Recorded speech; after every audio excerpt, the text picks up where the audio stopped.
இந்தியாவிலேயே 3வது பெரிய கட்சி என்ற அங்கீகாரத்தை நாம் பெற்றோம்.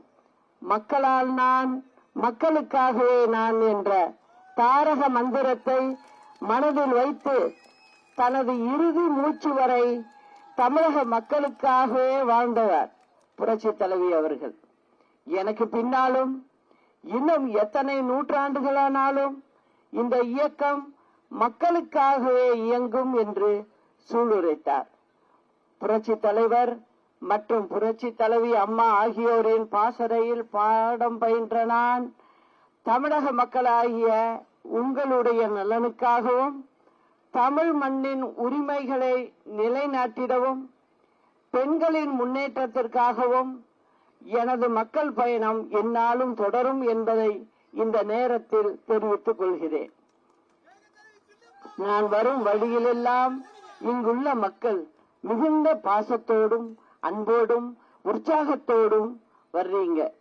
என்னிடம் உங்களின் குறைகளை சொல்றீங்க.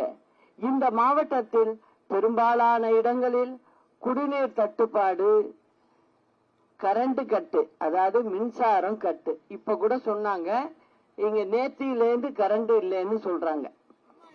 இந்த மாதிரி குடிநீர் தட்டுப்பாடு இருக்கு, சாலை வசதி இல்ல, எங்கு பார்த்தாலும் கழிவு நீர் தான் பார்க்க முடிகிறது, சுகாதாரம் இல்லை, விவசாயிகள் பல்வேறு வகையில் கஷ்டப்படுகிறாங்க.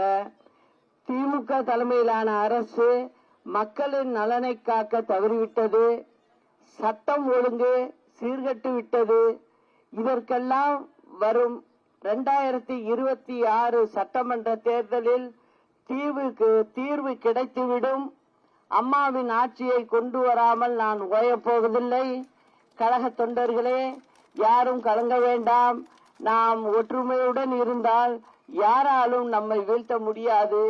நம் இருவரும் தலைவர்களின் எண்ணத்தை நிறைவேற்ற வேண்டும். திமுகவினர் நாள்தோறும் தமிழக மக்களை கசக்கி பிழிகின்றனர்.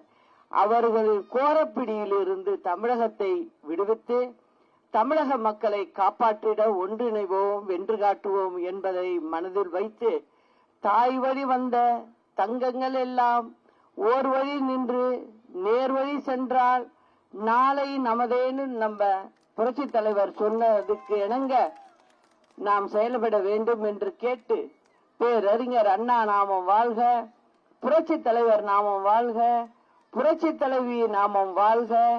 நன்றி, வணக்கம். செய்திகளை உடனுக்குடன் தெரிந்து கொள்ள உடனே சப்ஸ்கிரைப் பண்ணுங்க.